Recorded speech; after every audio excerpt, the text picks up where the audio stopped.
Tamil audio-novels.com வழங்கும் அமரர் கல்கியின் பொன்னியின் செல்வன் பாகம் 2 அத்தியாயம் 42 பூங்குழலியின் கத்தி. வாசிப்பவர் ராஜேஸ்வரி கிருஷ்ணன். பாழடைந்த மண்டபத்திலிருந்து பூங்குழலியை தேடிக்கொண்டு சென்ற வந்தியத்தேவன் அவள் ஒரு மரத்தின் மேல் சாய்ந்து நின்று கொண்டிருப்பதை கண்டான்.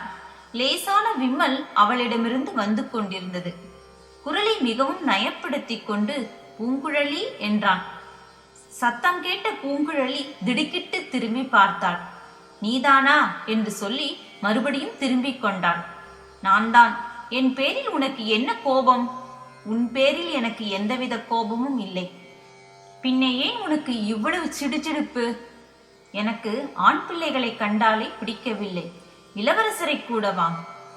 பூங்குழலி திரும்பி கண்களில் கனல் எழும்படி வந்தியத்தேவனை பார்த்தாள்.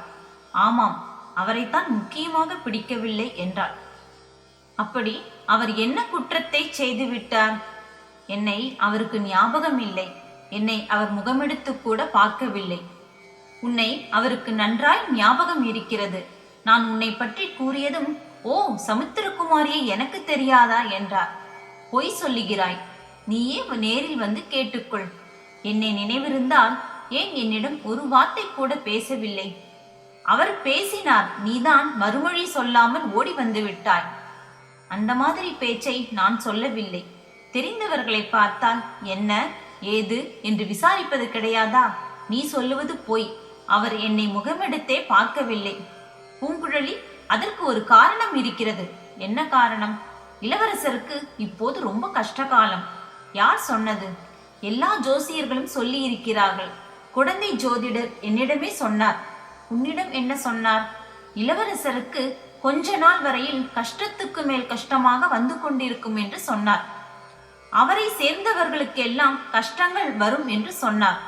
இது இளவரசருக்கும் தெரியும்.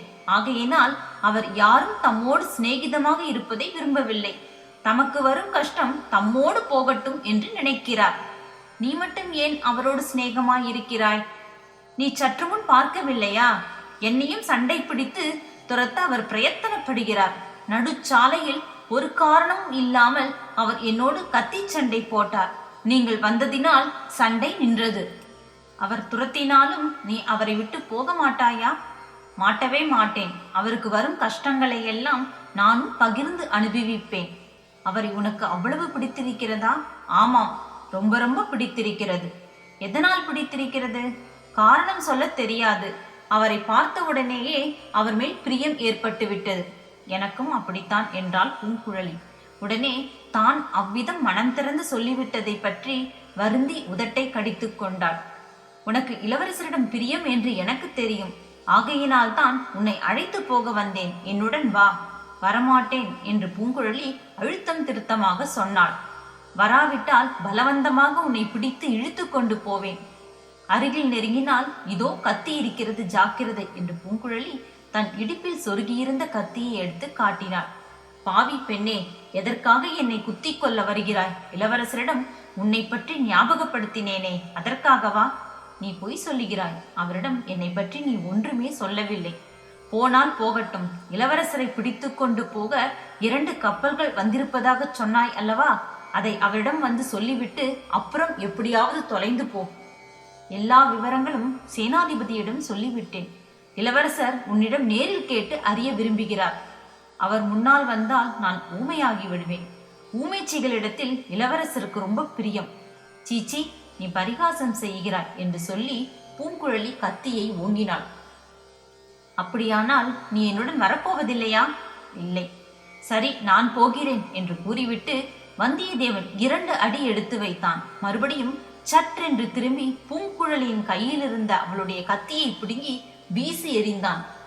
வீசி எறிந்த கத்தி வெகு தூரம் சுழன்று சுழன்று சென்று ஒரு அடர்ந்த புதரில் விழுந்தது. கத்தி விழுந்த இடத்திலிருந்து வீல் என்ற குரல் கேட்டது. அது மனித குரலா, ஏதேனும் ஒரு விலங்கு அல்லது பட்சியின் குரலா என்று தெரிந்து கொள்ள முடியவில்லை.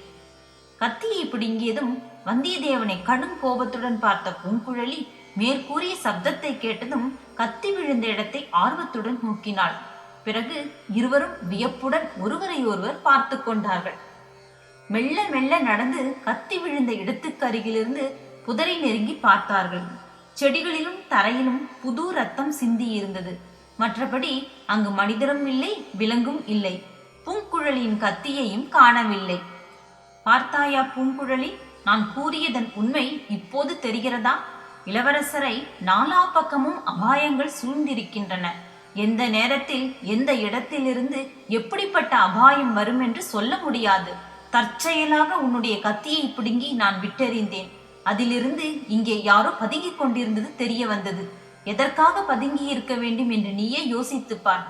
இளவரசரை சமயம் பார்த்து தீர்த்து கட்டுவதற்காகத்தான். கோடிக்கரைக்கு நான் வந்ததற்கு முதல் நாள் 2 பேரை உன் அண்ணன் படகேற்றி அழைத்து போனதாகவும் அவர்களை பற்றி உனக்கு சந்தேகம் தோன்றியதாகவும் சொல்லவில்லையா? அதை ஞாபகப்படுத்திக்கொள். இப்படிப்பட்ட சமயத்தில் இளவரசரிடம் பிரியம் உள்ளவர்கள் அவரை விட்டு போகலாமா என்று வந்தியத்தேவன் மூச்சு விடாமல் பேசி நிறுத்தினான். அவர் என்னை போக சொன்னால் என்ன செய்வது என்று பூங்குழலி கேட்டாள். அவர் போக சொன்னாலும் நாம் போகக்கூடாது. பூங்குழலி சற்று யோசித்துவிட்டு, இங்கே பதுங்கியிருந்தது யார் என்று கண்டுபிடிக்க வேண்டாமா என்றார். அது நம்மால் முடியாத காரியம். இந்த அடர்ந்த காட்டில் எங்கே என்று தேடி கண்டுபிடிப்பது? அதிக நேரம் தாமதித்தால் இளவரசருக்கு உண்மையாக கோபம் வந்துவிடும்.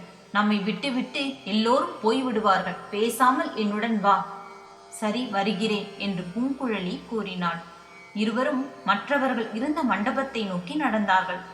மண்டபத்தில் இருந்தவர்கள் வந்தியத்தேவனும் பூங்குழலியும் அருகில் வந்ததும் மேற்படி சம்பவத்தை பற்றியே கேட்டார்கள். எதற்காக கத்தியை எறிந்தாய்? பீல் என்று சத்தம் கேட்டதே, அது என்ன சத்தம் என்று வினவினார்கள். புதரில் ஏதோ மிருகம், சிறுத்தையோ அல்லது நரியோ பதுங்கியிருந்தது போல் தோன்றியது. ஆனால் இவளுடைய கத்தியை பிடுங்கி வீசி எறிந்தேன். கிட்டே போய் பார்த்தோம், ஒன்றும் இல்லை என்றான் வந்தியத்தேவன். அது போனால் போகட்டும், இந்த பெண்ணிடம் கேட்க வேண்டியதை கேளுங்கள் என்றார் சேனாதிபதி. பூங்குழலி வந்ததிலிருந்து இளவரசரையே பார்த்து கொண்டிருந்தாள். இளவரசர் அப்போது அவளை ஏறிட்டு பார்த்தார். சீச்சி, இந்த நெஞ்சு எதற்காக இப்படி அடைத்துக் கொள்கிறது? தொண்டையில் ஏதோ வந்து அடைக்கிறதே, அது என்ன?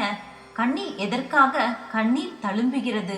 அசட்டு பெண்ணே, உன் தைரியம் எல்லாம் எங்கே போயிற்று? அலைக்கடலையும் பெரும் புயலையும் கண்டு கலங்காத உன் உள்ளம் ஏன் இப்போது இப்படி தத்தளிக்கிறது? கொடிய பயங்கர வேங்கை புலியின் கொல்லி கண்களை ஏறிட்டு பார்க்கும் துணிவு படைத்த உன் கண்கள் ஏன் இப்போது மங்கள் அடைகிறது? பெண்ணே, மறுபடியும் பைத்தியக்காரி என்ற பட்டம் சூட்டிக் கொள்ளாதே. இளவரசரை நிமிர்ந்து பார். அவர் கேட்கும் கேள்விகளுக்கு கணீர் என்று மறுமொழி சொல்லு. உன்னை என்ன செய்து விடுவார்? கருணை மிகுந்தவர், தயாளு என்று உலகமெல்லாம் சொல்லுகிறதே. பேதை பெண்ணாகிய உன்னை இளவரசர் என்ன செய்து விடுவார்? சமுத்திரகுமாரி, என்னை உனக்கு நினைவிருக்கிறதா என்று அவர் கேட்டதும் ஆழ்கடலின் அடியிலிருந்து வரும் குரல் போல் அவள் காதில் தொனித்தது. நன்றி நேயர்களே, மீண்டும் அடுத்த அத்தியாயத்தில் சந்திக்கலாம்.